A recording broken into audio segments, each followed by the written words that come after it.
Cordial saludo a todos. Este es el cuarto video del curso de investigación y lo que vamos a aprender el día de hoy en 3 pasos muy sencillos, fáciles y rápidos es cómo redactar la caracterización de un problema de investigación.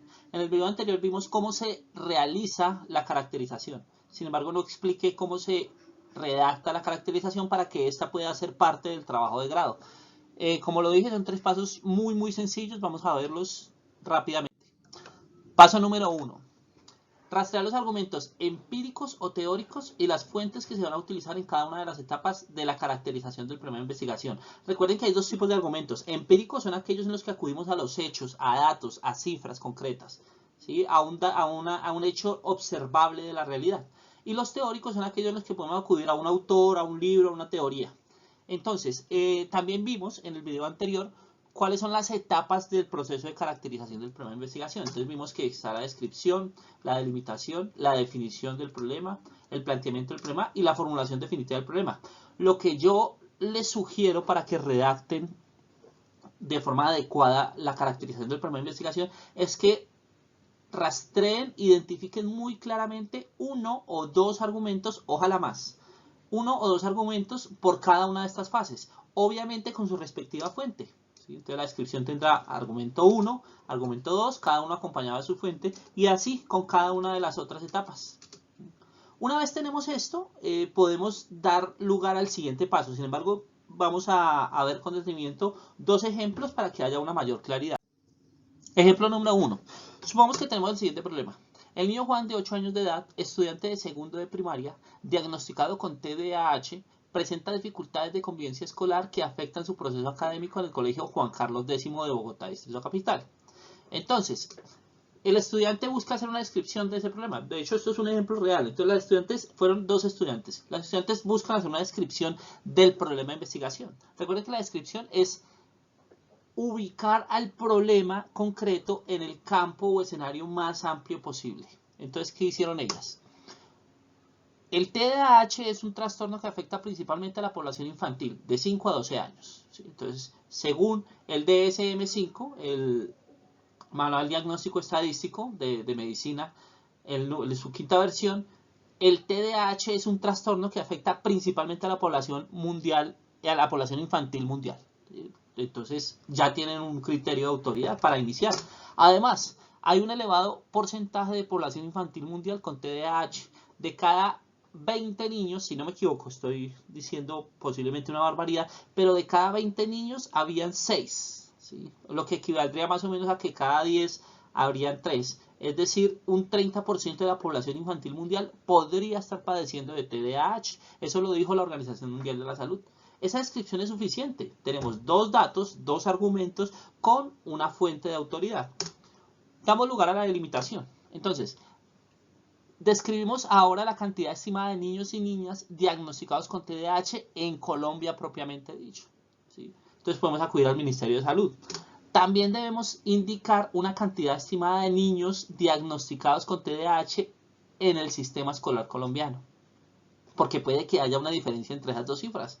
Puede que exista una cantidad de X de niños diagnosticados con TDAH, pero que esos niños no se encuentren escolarizados.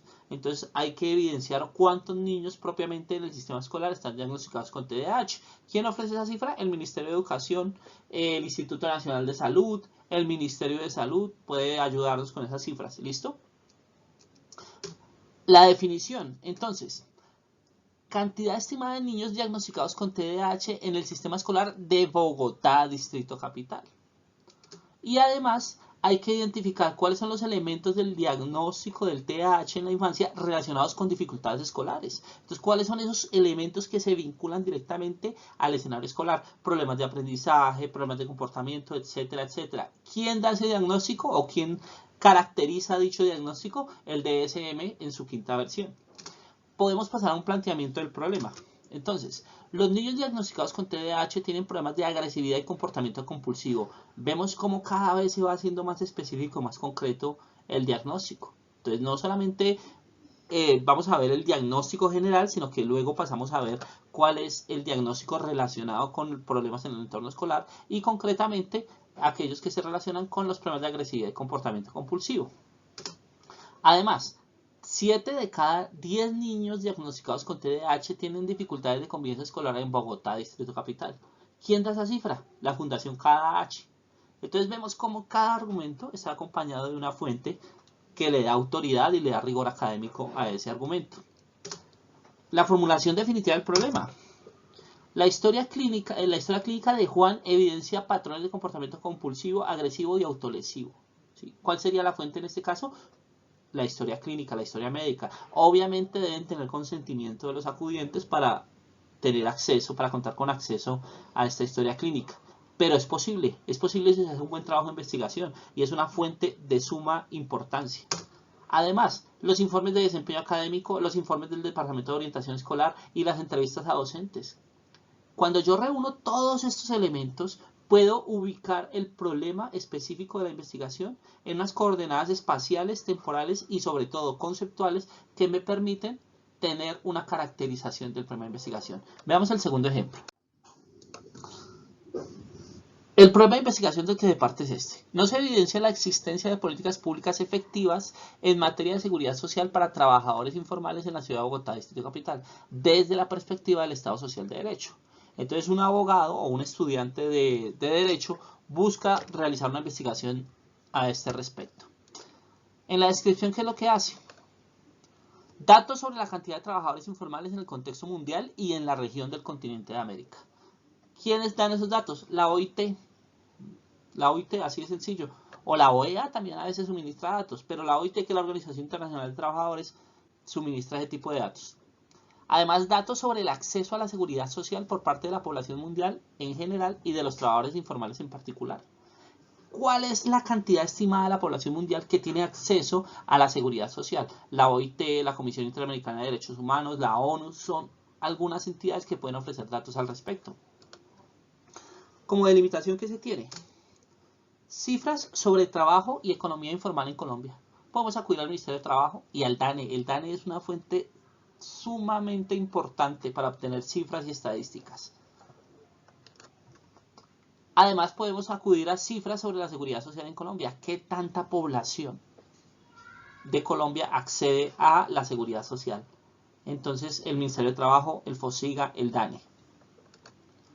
La definición. Entonces, el Estado Social de Derecho garantiza la protección de los derechos fundamentales, entre ellos la seguridad social. Eso lo dice Vladimiro Naranjo Mesa. Entonces veamos cómo comenzamos a utilizar argumentos de tipo empírico en la descripción y en la limitación, pero aquí ya comenzamos a utilizar argumentos de tipo teórico.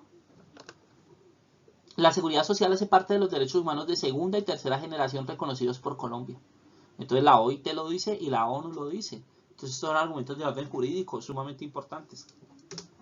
Ya podemos pasar al planteamiento del problema de investigación. ¿Qué decimos? Cifras sobre trabajo informal en la ciudad de Bogotá. Entonces ya no solamente vamos a hablar sobre el trabajo informal en Colombia o en la región o en el mundo, sino que ya estamos hablando concretamente de la cantidad de trabajadores informales que existen en la ciudad. ¿A qué entidades podemos acudir? Al IPES, a la Secretaría de Espacio Público, al DANE, etc. Y además cifras sobre el acceso a la seguridad social en Bogotá, particularmente por parte de trabajadores informales. El DANE puede ayudarme con esto, el IPES también tiene cifras o maneja cifras. Entonces ya podemos pasar a la formulación del problema de investigación, lo más concreto del trabajo. Entonces podemos hacer un recuento de las políticas públicas de seguridad social y trabajo informal en Bogotá, Distrito Capital. Entonces acudimos a los decretos, a las resoluciones, a los acuerdos que tengan en el Distrito Capital. Enmarcados obviamente, en el marco legal ya lo veremos más adelante, con las leyes de orden nacional. Y podemos acudir a las sentencias de la Corte Constitucional sobre la obligación del Estado de garantizar seguridad social para trabajadores informales en el contexto de un Estado social de derecho, porque la Corte Constitucional se pronuncia en el sentido de mantener los principios del orden de un Estado social de derecho. Cuando tengo reunidos todos estos argumentos, difícilmente pueden cuestionar la caracterización, la formulación definitiva del problema de investigación, porque he reunido argumentos de peso, empíricos y teóricos, para plantear un problema de investigación. Entonces, esto es lo que yo sugiero que hagan.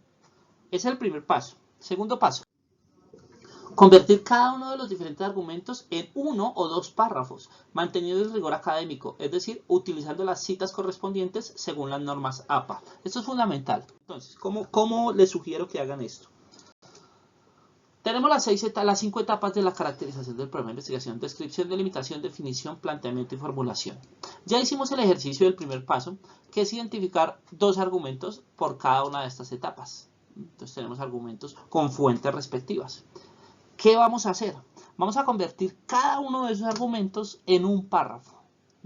Un párrafo que no exceda los 12 renglones o las 12 líneas. Si un párrafo tiene más de 12 renglones, perfectamente podemos convertirlo en 2 párrafos. Entonces, 1 o 2 párrafos que dé cuenta del contenido de ese argumento, manejando las citas APA, evidentemente. Busquen tutoriales sobre cómo se cita con normas APA. ¿Listo? Entonces, cada párrafito va a corresponder a un argumento. Cuando tengo todos esos argumentos, ya puedo conectar todos los argumentos con la formulación definitiva del problema de investigación. Pero los vamos a construir. Dediquémonos a construir cada uno de esos párrafos por separado, en ese orden. Primero los de la descripción, luego los de la delimitación, definición, planteamiento y formulación. ¿Listo? Para poder dar lugar al tercer paso. El tercer paso consiste en esto: articular los párrafos en su respectivo orden, de tal manera que se dé lugar a la construcción de un documento de entre 2 y 3 páginas de extensión. El último párrafo de este texto debe corresponder a la formulación definitiva del problema de investigación. ¿Cómo funciona esto? Entonces esto es así de sencillo. Todos esos párrafos yo los voy articulando. Los voy articulando de tal manera, en ese orden, partiendo desde la descripción hasta llegar a la formulación. No hay necesidad de decir como descripción del problema, como delimitación. No, simplemente los articulo, yendo de lo general a lo particular. Y el último párrafo voy a enunciar ahí sí puntualmente la formulación definitiva del problema de investigación. Esa formulación debe tener el qué, es decir, las categorías conceptuales, recuérdenlo, 2 o 3, el dónde y el cuándo. El cuándo, en qué momento los voy a investigar. Entonces, con eso ya podemos dar lugar a un texto de 2 o 3 páginas que va a ser parte constitutiva del trabajo de grado. Eso es todo. Muchas gracias. No olviden, con rigor, con dedicación, con juicio, van a obtener resultados excelentes. Van a tener el trabajo de grado en menos de 6 meses. Muchas gracias.